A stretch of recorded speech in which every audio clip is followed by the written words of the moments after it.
일단 전거래일 제롬 파월 연준 의장의 한마디로 트럼프 랠리는 잠시 멈췄습니다. 파월 의장이 금리 인하를 신중하게 할 것이라고 발언하면서 주춤하고 있는데요. 이대로 멈출까요? 외신에서도 그 힌트 얻으러 가시죠. 함께 첫 번째 외신입니다. 자, 일단 그 전에 네 가지 그림을 보도록 할게요.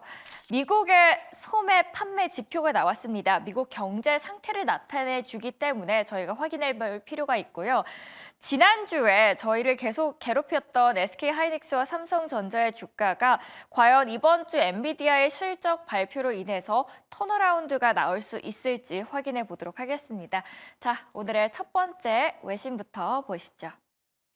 마켓워치에서 나왔습니다. 미국의 10월 소매 판매가 공개됐고 전월 대비해서 0.4% 상승하면서 예상치보다는 더 잘 나왔습니다. 그러니까 미국의 소비 여전히 탄탄하다라는 건데요. 자세하게 한번 들어가 보시죠. 미국 소비자들이 지난달에도 지출을 늘렸습니다. 10월 소매 판매가 전월 대비 0.4% 증가했다는 게 증명이 됐는데요. 월스트리트저널 예상치 0.3% 증가를 웃돈 수치입니다. 미국인들의 소비는 어디서 그럼 가장 증가를 했을까요? 전자, 그리고 가전제품 부분에서 2.3%, 자동차 판매에서 1.6% 증가했습니다. 특히 레스토랑 바에서는 0.7% 증가했다는 점이 눈에 띄는데요. 외신에서는 경제가 건강하고 미국인들이 직장에 대한 안정감을 느낄 때 레스토랑 매출은 증가하는 경향이 있다라고 분석하기 때문입니다. 지출 증가는 물론 인플레이션이 더 높아져서 영향을 받은 것도 물론 있겠지만 안정적인 일자리, 비교적 적은 부채를 바탕으로 더 많은 지출을 감당할 수 있게 되었다는 것을 보여줬습니다. 이걸 본 코메리카 은행의 이코노미스트는 경제는 기본적으로 양호한 상태고 2025년에도 견실한 성장을 계속할 가능성이 높다라고 하고 있습니다. 그리고 미국은 세계 소비에서도 가장 큰 비중을 차지하고 있어서 앞으로 소매 판매 증가는 이 글로벌 경제에 긍정적인 영향을 미칠 테고 우리나라처럼 수출 의존도가 높은 국가들에게도 특히 중요한 의미를 갖기 때문에 저희도 주의 깊게 살펴볼 필요가 있겠습니다. 자, 오늘의 첫 번째 이슈 함께 만나보셨습니다. 두 번째로는 미국에 참모진 논란이 있다라는 소식인데요. 트럼프식 즉흥 인선입니다. 일기 때보다도 더 즉흥적으로 인선을 채출하기 시작했습니다. 줄줄이 즉흥 낙점을 충성심을 척도로 했고요. 2시간 만에 정하기도 했는데요. 어떤 방식으로 지금 정하고 있는지 함께 들여다보시죠. 뉴욕타임스의 기사입니다. 미국 뉴욕타임스가 트럼프 당선 이내 인선 스타일이 집권 일기 때보다도 더 즉흥적이고 파격적으로 바뀌었다라고 제목을 달았습니다. 지난 13일 백악관에서 바이든 대통령을 만난 뒤에 플로리다주로 돌아가는 비행기를 탈 때까지만 해도 법무부 장관 후보자가 정해지지 않은 상태였습니다. 그런데 비행기에서 내릴 때 충성파 맥게이츠가 낙점돼 있었습니다. 이 2시간의 비행 중 법무부 장관 후보자가 결정된 거죠. 꽤 빠른 건데요. 미리 다 계획된 거 아니야 할 수 있겠지만 게이츠의 이름은 같은 날 워싱턴으로 가는 이 비행기 안에서 처음으로 거론이 됐습니다.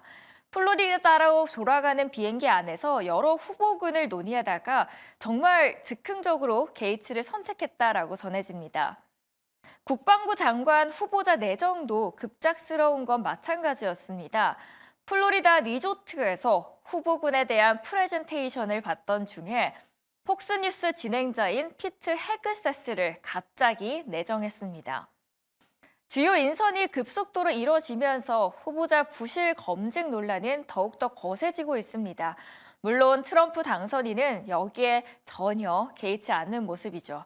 그는 인선에 있어서 후보자의 상원 인준 통과 가능성보다는 충성심을 가장 큰 척도로 삼고 있기 때문인데요.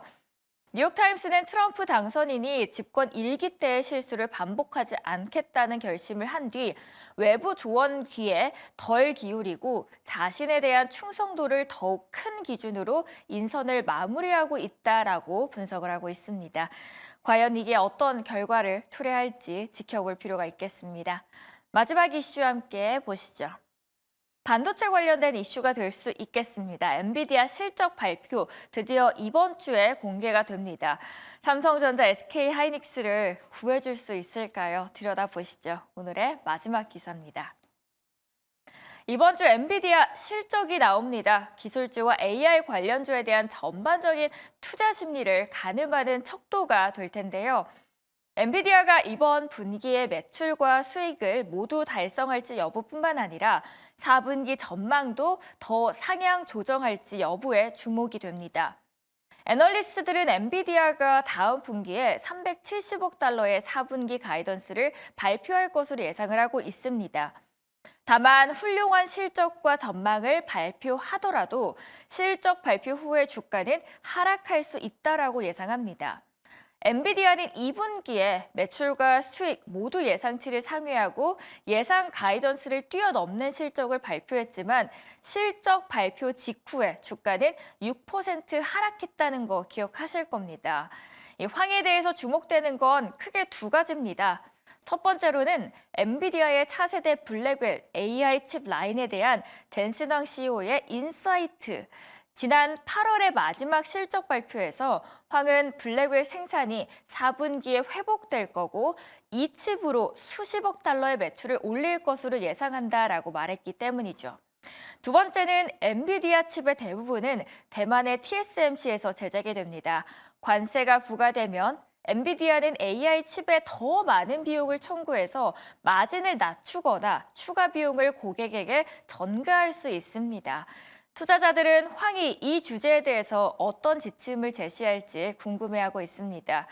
그리고 국내 대신증권에서는 엔비디아의 실적에서 반도체 시장의 성장성을 다시 한번 확인할 수 있다면 반도체 업황 우려를 더 완화할 수 있는 계기가 될 수 있고 최근에 또 삼성전자가 5세대 HBM3E 공급 시작을 내비친 것과 관련해서 고객사인 엔비디아가 공급 다변화에 의견을 준다면 천군만마일 것이다 라고까지 전했습니다.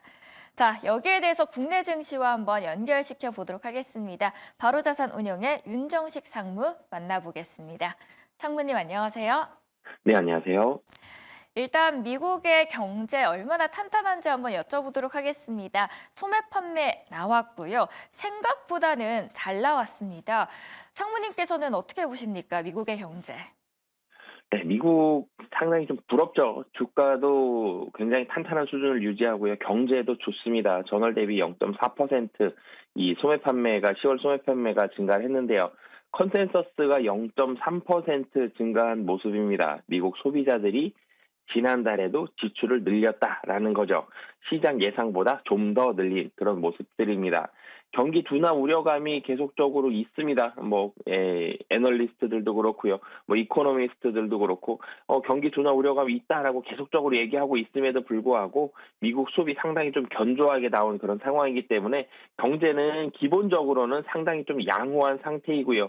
2025년도에도 견조한 이런 소비 그리고 견조한 성장이 지속될 가능성이 상당히 높은 상황이다라고 보시면 되겠습니다. 트럼프 옆에 손을 이렇게 비치는 모습 보이시는데요. 트럼프의 인선이 굉장히 즉흥적입니다. 1기 때보다는 또 다른 2기의 모습이 나올 것이다라는 시선들이 나오는데 이런 인선 과정이 또 어떤 영향을 경제적으로는 미칠 거라고 보시나요? 네, 트럼프 당선인의 내각 인선 속도가 1기에 비해서 굉장히 빠른 속도로 이루어지고 있습니다. 이번에 법무부 장관 후보자를 비행기에서 2시간 만에 결정했다. 이렇게 즉흥적으로 결정했다. 이런 얘기들이 나오는데 트럼프 성향도 사실 좀 즉흥적이긴 합니다. 그렇지만 이 즉흥적이었던 이 모습들이 사실은 1기에서의 그런 이 어려움들 일기 때의 이런 경험이 작용하고 있다라고 보셔도 될 텐데요. 이 일기 때에는 당연히 경험이 부족하죠. 그런 상태로 백악관을 넘겨받으면서 여러 가지 관료들의 조언을 받아서 워싱턴 방식으로 주요 인선을 했습니다.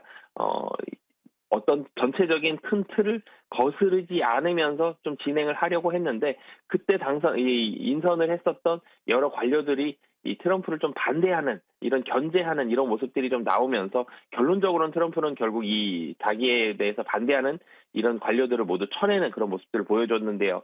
그러면서 이번에는 정책 추진력을 좀 더 당기기 위해서 자기에게 충성심이 높은 이런 관료들을 우선시해서 상당히 좀 빠른 속도로 이 관료들을 임명을 하고 있는데요. 뭐 이 부분이 사실은 이스라엘계 관료들이 훨씬 더 많이 선출을 한다라는 것이 이 아랍계를 좀 멀리하고 자기에게 유리한 쪽으로 자기의 말을 좀 잘 듣는 쪽으로 많이 관료들을 모집을 하고 있기 때문에 트럼프 정책에 있어서의 상당히 안 그래도 트럼프는 추진력이 상당히 좀 좋습니다만 트럼프 정책에 있어서의 제지하는 그런 사람들은 아무도 없을 걸로 보여지고요. 그렇게 본다라면 추진력 상당히 높게 나올 가능성이 높은 상황이다라고 보시면 되겠습니다. 네, 마지막으로 이번 주 가장 기대되는 거는 엔비디아의 실적입니다. 지난주 삼성전자 SK 하이닉스 때문에 많은 분들 고민 많으셨을 텐데요. 과연 엔비디아의 실적이 턴어라운드가 될 수 있을까요? 네, 21일 엔비디아 3분기 실적 발표가 예정이 되어 있습니다. 기술주와 AI 관련주에 대한 투심이 이때 많이 결정이 될 가능성이 높아 보이는데요. 근데 문제는 엔비디아 지금 두 가지 어려움들이 있습니다. 블랙엘 서버에 대한 과열 문제 해결을 시도를 하고 있고요. TSMC도 25년도에 어떻게 될지 모르겠습니다. 트럼프 당선인이 대통령이 됐을 때 나올 정책들로 인해서 어려움을 겪을 수도 있고요. 그리고 마지막으로는 시장 눈높이가 상당히 올라가 있습니다. 서프라이즈 강도가 굉장히 둔화가 된 상황이거든요.